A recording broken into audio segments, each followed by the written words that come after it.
Hello everyone. कल हमने start किया था चैप्टर 5 एपी और एपी के बारे में आपको बताया था। थोड़ा सा रिवाइज करते हैं, फिर आगे एक्सरसाइज शुरू करेंगे। एपी में आपको ये कहा था कि एक कोई श्रेणी है, मान लीजिए पहला पद है A1, दूसरा पद है A2, A3, A4, A5 और ऐसे ही अनंत तक जा रही है। मान लीजिए अपरिमित एपी है। या ऐसे कह लीजिए कि ये कोई श्रेणी है। इसे एपी कब कहेंगे? यह एपी होगी, कब होगी? यदि एक पद का अंतर उससे पहले वाले पद से हमेशा समान रहे। यानी कि यदि दूसरे पद में से पहला पद घटाएं, A2 माइनस A1 किसके बराबर आ जाए? A3 माइनस A2 किसके बराबर आ जाए? A4 माइनस A3, और ये सारे अंतर क्या आ जाएं? बराबर। मान लीजिए रास्ते में चलते चलते यहाँ पे nवां पद है, फिर n+1वां पद है और ऐसे चलता रहेगा, तो ये सभी अंतर बराबर आएंगे और रास्ते में क्या आएगा? n+1 पद में से nवां पद घटाएं तो ये सारे अंतर बराबर रहें। और जो ये सारे अंतर बराबर रहते हैं इसे कहते हैं डी, और हिंदी में इसे हम कहते हैं सार्व अंतर, कॉमन डिफरेंस। तो एपी होगी यदि ये अंतर क्या रहेंगे? बराबर रहेंगे। और जो बराबर अंतर आएंगे उसको हम डी कहेंगे। एक और बात कही कि जो पहला पद होता है उसे हम क्या कहते हैं? ए। इसका मतलब क्या हुआ? पहला पद। और डी का मतलब क्या हुआ? सार्व अंतर। ये दो चीजें एक एपी के लिए बहुत ज्यादा इंपॉर्टेंट है। फिर एक और बात हमने निकाली थी कि जब A2 माइनस A1 डी के बराबर है तो यहां से दूसरा पद कैसे निकालेंगे? ये माइनस A1 वहां जाकर प्लस A1 हो जाएगा, तो A1 प्लस डी, यानी कि पहले पद में डी जोड़ेंगे तो दूसरा पद आ जाएगा। ऐसे ही A3 माइनस A2 डी के बराबर था, तो A3 क्या आएगा हमारे पास? ये डी के बराबर है, तो यहां से ये माइनस A2 यहां जाकर प्लस हो जाएगा, A2 प्लस डी, यानी कि पहले पद में डी जोड़ेंगे दूसरा पद आएगा, दूसरे पद में डी जोड़ेंगे तो तीसरा पद आएगा, तीसरे पद में डी जोड़ेंगे तो चौथा पद आएगा, और ऐसे ही चलता रहेगा। मान लीजिए पहला पद है आपका ए, तो दूसरा पद कैसे निकालेंगे? इसमें आप डी जोड़ देंगे, ए प्लस डी, ये दूसरा पद हो जाएगा। तीसरा पद निकालने के लिए इसमें डी जोड़ देंगे तो तीसरा पद क्या आ जाएगा? ए प्लस 2d। इससे अगला पद क्या आ जाएगा? चौथा पद, इसमें डी जोड़ देंगे तो a प्लस 3d। पांचवा पद क्या आ जाएगा? a प्लस 4d, और ऐसे ही चलता रहेगा। और कल यहां से हमने ये फॉर्मूला भी बनाया था। फॉर्मूला कैसे बनाया था? हमने कहा था कि जो पहला पद है वो तो क्या हुआ? A1 तो क्या हुआ? a। दूसरा पद A2 क्या हो गया? a plus D. तीसरा पद A3 क्या हो गया? a plus 2d। चौथा पद A4 क्या हो गया? a plus 3d। पांचवा पद A5 क्या हुआ? a प्लस 4d, और ऐसे ही चलता रहेगा।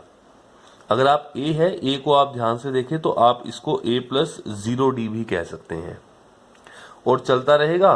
रास्ते में अगर मैं एक व्यापक रूप में लिखूं nवां पद, तो एपी के nवें पद का अगर आपने नीचे की तरफ 5 लिखा है तो A5 का मतलब है पांचवा पद, चौथा पद, तीसरा पद, nवां पद।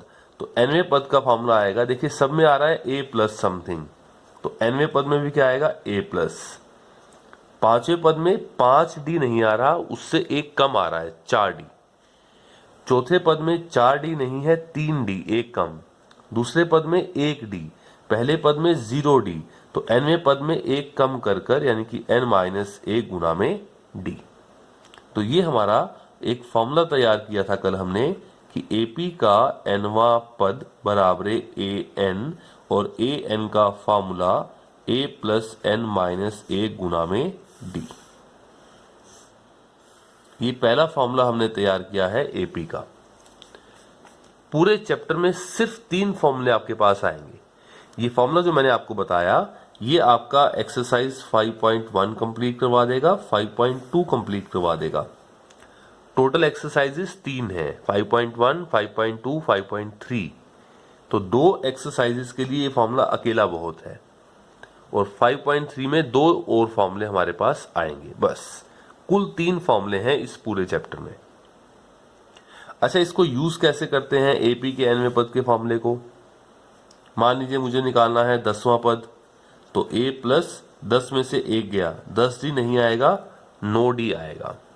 आपको निकालना है 50वां पद किसी एपी का, तो a प्लस कितना आ जाएगा, 49d। आपको निकालना है 80वां पद, तो a प्लस 79d आ जाएगा। ऐसे आप इसको यूज कर सकते हैं। ठीक है, अब मान लीजिए आपको चेक करना है कि एक श्रेणी एपी है या नहीं है, तो हम उसके 3 अंतर निकालकर चेक करते हैं। अगर तीनों अंतर बराबर आ जाएंगे तो हम कहेंगे एपी है, नहीं तो एपी नहीं है।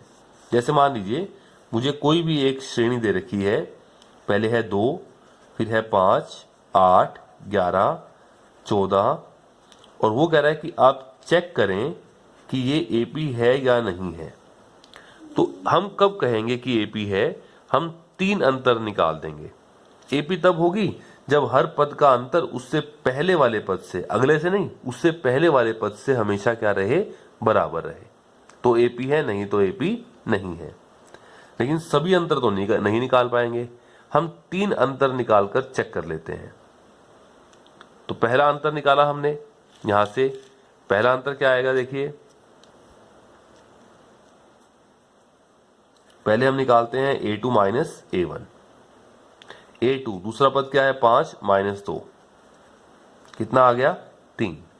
दूसरा अंतर एक और निकालते हैं, तीसरा पद माइनस दूसरा पद, a3 माइनस a2, 8 माइनस 5, कितना आ गया, 3। देखिए बराबर आ रहे हैं।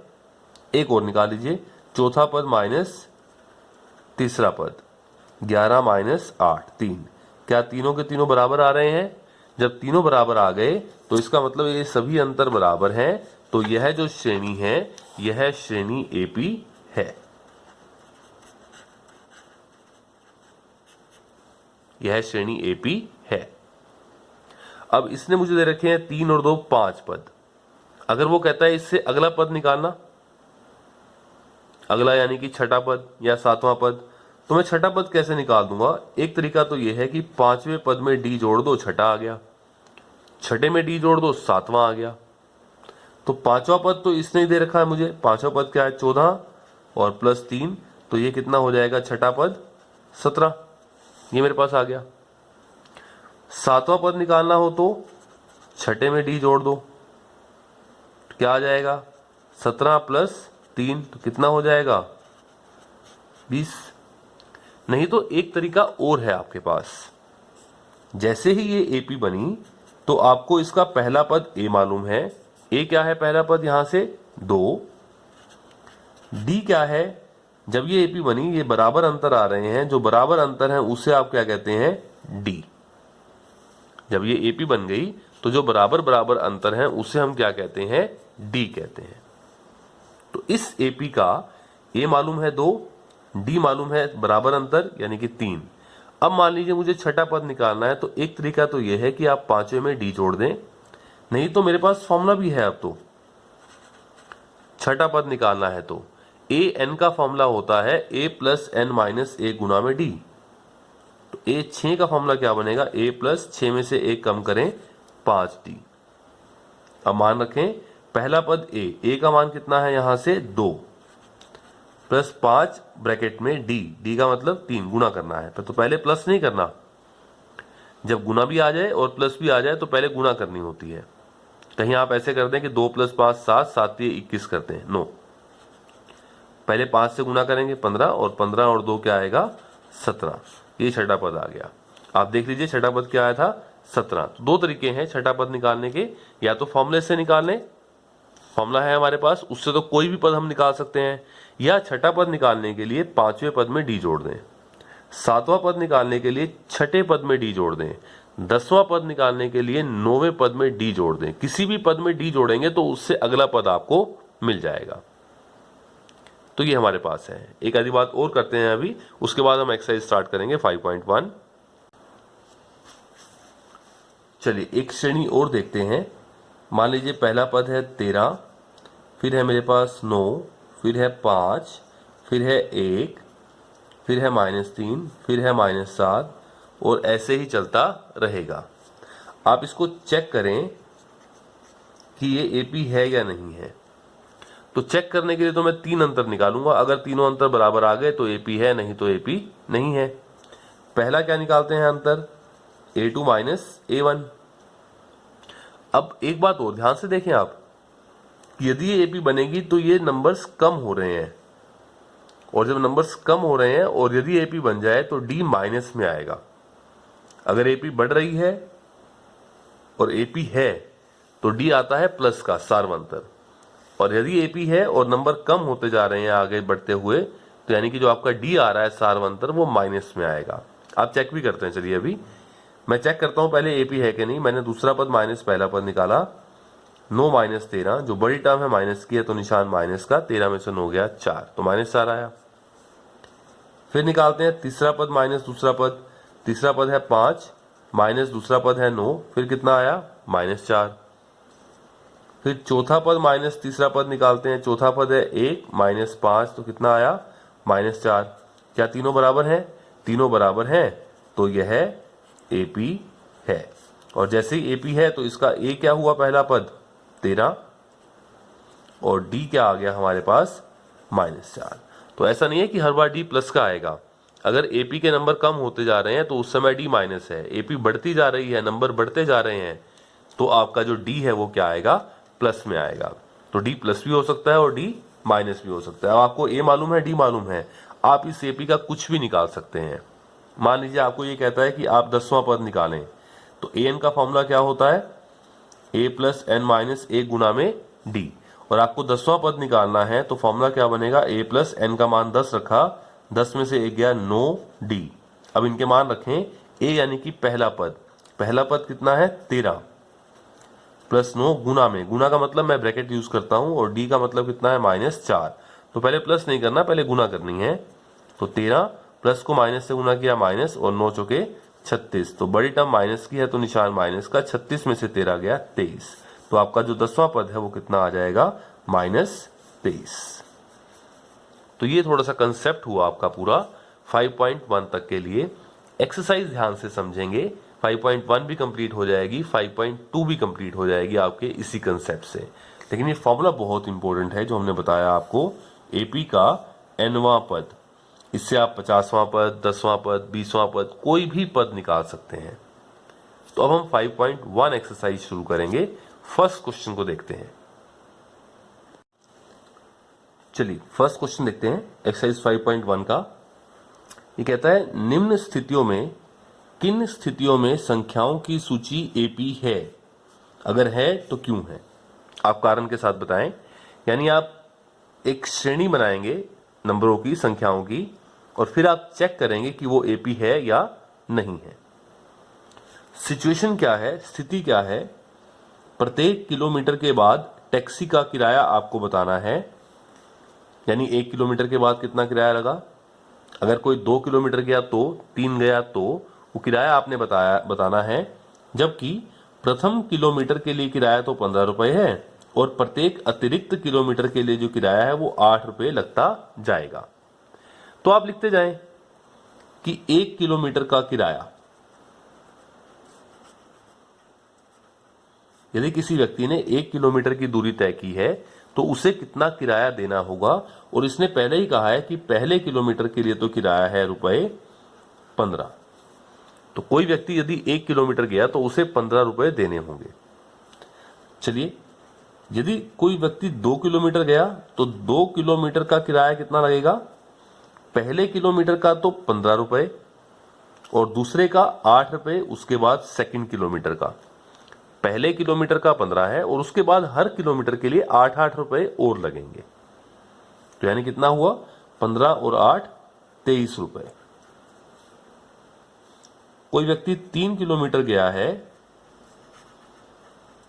तो उसे कितना किराया देना होगा, पहले किलोमीटर का 15, दूसरे का 8 और तीसरे का भी 8। यानी एक तरह से इसमें 8 और जोड़ दिया मैंने, तो कितना आ गया 31 रुपए। कोई व्यक्ति 4 किलोमीटर गया है तो पहले का 15, फिर दूसरे का 8, फिर तीसरे का 8 और फिर चौथे का 8, यानी कितना हो जाएगा 39 रुपए। एक और पद निकालना चाहें तो एक और निकाल सकते हैं। तो 5 किलोमीटर का किराया, पहले का 15, फिर 8, फिर 8, फिर 8, फिर 8, यानी कितना हो जाएगा, यानी 39 यहां तक हो गया और 8 और जोड़ दीजिए तो कितना हो गया 47 रुपए। और ऐसे ही चलता रहेगा। तो उसका जो व्यक्ति का किराया है 1 kilometre, 2 kilometre, 3 kilometre, 4 kilometre, 5 kilometre और ऐसे ही चलता रहेगा। इनका किराया बराबर है। क्या श्रेणी बन गई हमारे पास? पहले किलोमीटर का 15, फिर 23, फिर 31, फिर 39 और फिर 47 और ऐसे ही चलता रहेगा। ये हमारे पास एक श्रेणी बन गई। मुझे नहीं मालूम कि एपी है कि नहीं। हाँ, लेकिन अगर ध्यान से देखें तो 8-8 का गैप है। इसमें 8 जोड़ दें, 8 जोड़ दें, 8 जोड़ दें तो डी 8 बन जाएगा और ये एपी बनेगी, ये बात तो पक्की है। लेकिन मुझे चेक करके दिखाना है, उसको दिखाना है कि हम चेक करके दिखा रहे हैं आपको मैथमेटिकली। तो जब भी आपको चेक करना हो कि एक श्रेणी एपी है या नहीं है तो चेक कैसे करते हैं? आप 3 अंतर निकालें, a2 - a1, a3 - a2, a4 - a3। यदि ये तीनों अंतर बराबर हैं तो हम कह देंगे एपी है, नहीं तो एपी नहीं है। और एक बात और ध्यान रखें कि जब आपको ये चेक करना पड़ जाए कि एपी है तो मुझे इसके 4 पद तो चाहिए ही चाहिए, क्योंकि 3 अंतर निकालने के लिए मुझे 4 पद चाहिए। तो पहला अंतर निकालते हैं, क्या लिखते हैं? a2 - a1। दूसरा पद कितना है? 23 - 15 और ये कितना आ गया 8। आगे चेक करते हैं दूसरा अंतर, a3 - a2। तीसरा पद कितना है? 31 माइनस दूसरा पद कितना है? 23, ये कितना आ गया 8। चौथा पद माइनस तीसरा पद यानी कि 39 - 31, ये भी कितना आ गया 8। क्या ये तीनों अंतर बराबर हैं? ये तीनों अंतर बराबर हैं, इसलिए हम कह देंगे कि यह जो श्रेणी है यह एपी है। और इस एपी का जो ए है, पहला पद है, वो क्या बनेगा 15 और डी यानी कि सार्व अंतर क्या होगा? जो ये बराबर अंतर आ रहे हैं यानी कि 8। बस उसने ये चेक करने के लिए कहा था कि ये स्थिति एपी बन रही है या नहीं, तो यह एपी है। यहां हमारा आंसर खत्म होता है। ए और डी भी आपको बताने की जरूरत नहीं है। तो ये आपका फर्स्ट क्वेश्चन का फर्स्ट पार्ट हुआ। आगे देखते हैं, सेकंड पार्ट है, किसी बेलन में उपस्थित हवा की मात्रा जबकि वायु निकालने वाला पंप प्रत्येक बार में क्या करता है? बेलन की शेष हवा यानी बेलन में जितनी भी हवा है उसका 1/4 भाग बाहर निकाल देता है। तो पहले स्टेप के बाद कितनी हवा रह गई? दूसरी बार निकालने के बाद कितनी हवा रह गई? तीसरी बार निकालने के बाद कितनी हवा रह गई? चौथी बार निकालने के बाद कितनी हवा रह गई? फिर आपको चेक करना है कि क्या ये एपी को रिप्रेजेंट करता है या नहीं करता। अब लेकिन मुझे नहीं मालूम कि शुरू में हवा कितनी है, तो वो मानना पड़ेगा। तो हम मान लेते हैं कि शुरू में हवा, माना प्रारंभ में बेलन में हवा की मात्रा बराबर x। अब हवा की मात्रा को हम मापते कैसे हैं? वॉल्यूम है ये, यानी कि ये क्या है? आयतन। तो ये घन मात्रक होता है। घन मीटर भी हो सकता है, घन सेंटीमीटर भी हो सकता है, लीटर में भी कह सकते हैं हम हवा की मात्रा को। चलिए, मुझे इससे मतलब नहीं है ज्यादा। मैंने ये माना कि सबसे पहले हवा की मात्रा कितनी है? x। पहली बार आपने कितनी हवा निकाली? इसका 1/4 गुना। पहली बार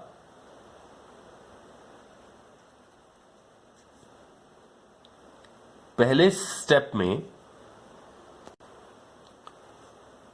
पहले या ऐसे कह दीजिए, चलिए, प्रथम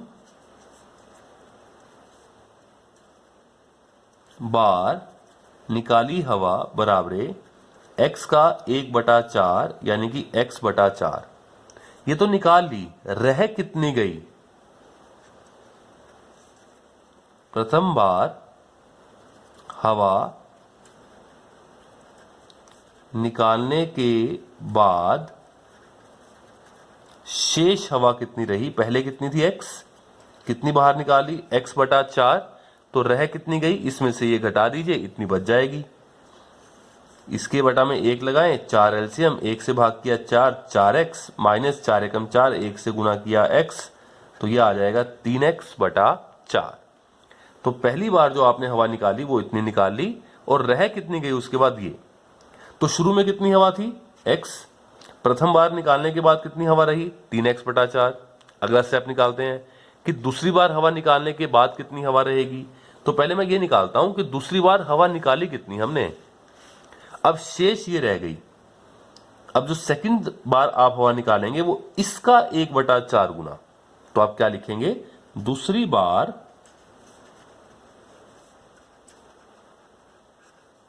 निकाली हवा की मात्रा बराबरे रह कितनी गई? 3x/4 का, यानी का मतलब गुना 1/4, इसका 1/4 आपने और निकाल लिया, यानी कि 3x/16 निकाल ली। पहले इतनी थी, इसका 1/4 इतनी निकाली। तो दूसरी बार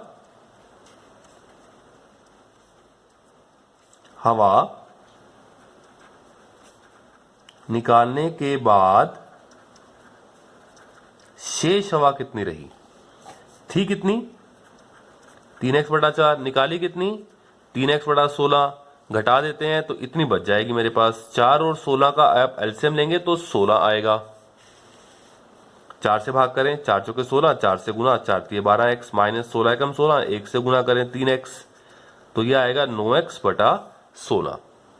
तो दूसरी बार निकालने के बाद शेष हवा ये रही। मुझे दिख रहा है कि ये एपी नहीं है, तो मैं चौथा पद नहीं निकाल रहा। मेरे पास 3 पद तो आ चुके हैं। पहला पद क्या है कि शुरू में कितनी हवा थी? वो x थी। पहली बार हवा निकालने के बाद कितनी हवा बची? 3x/4। दूसरी बार हवा निकालने के बाद कितनी हवा बची? 9x/16। तो हम ये लिखते हैं। अब इसकी श्रेणी बनाते हैं और ऐसे ही चलता रहेगा। अब मैं यहां लिखता हूं यहां पर कि पहली बार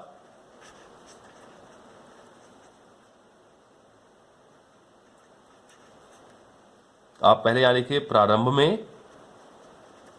कोमा पहली बार, कोमा दूसरी बार, कोमा तीसरी बार, और ऐसे ही चलता रहेगा। हवा की मात्रा बराबरे प्रारंभ में, फिर पहली बार हवा निकालने के बाद, फिर दूसरी बार हवा निकालने के बाद, और ऐसे ही चलता रहेगा। हवा की मात्रा उस बेलन में यानी कि सिलेंडर में कितनी है? पहली बार कितनी है प्रारंभ में? x। पहली बार निकालने के बाद कितनी आई थी? जब पहली बार आपने हवा निकाली थी 3x/4 रह गई थी, 3x/4।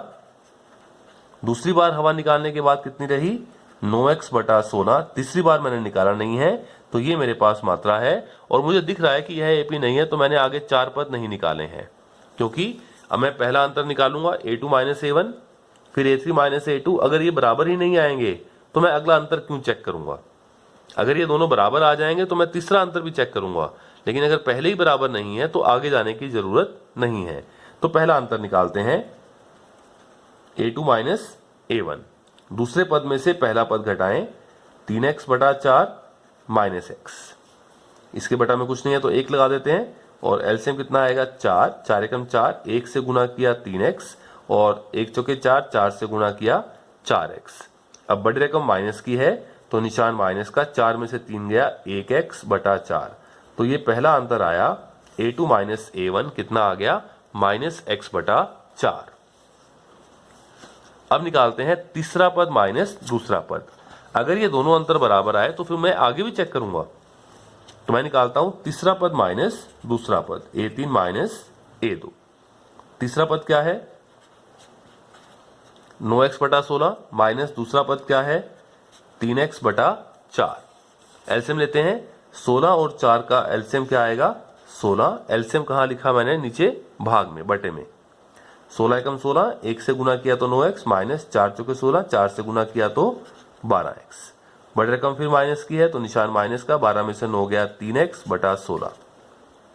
तो पहला अंतर क्या आया, a2 minus a1 minus x बटा 4। दूसरा अंतर क्या आया, a3 minus a2 minus 3x बटा 4। तो यहां से हम साफ साफ देख रहे हैं कि ये अंतर तो बराबर नहीं है।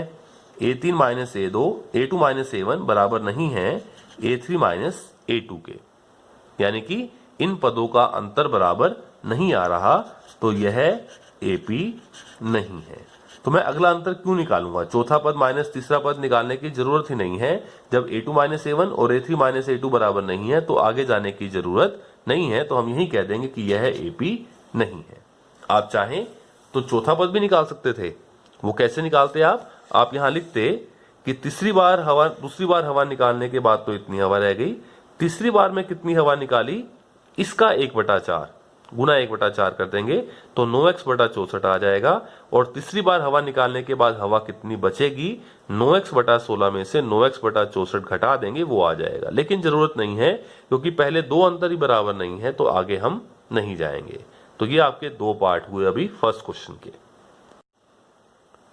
चलिए थर्ड पार्ट है फर्स्ट क्वेश्चन का। आपको चेक करना है कि जो श्रेणी बनेगी वो AP बनेगी या नहीं बनेगी। ये कहता है प्रत्येक मीटर की खुदाई के बाद एक कुआं खोदने में आई लागत।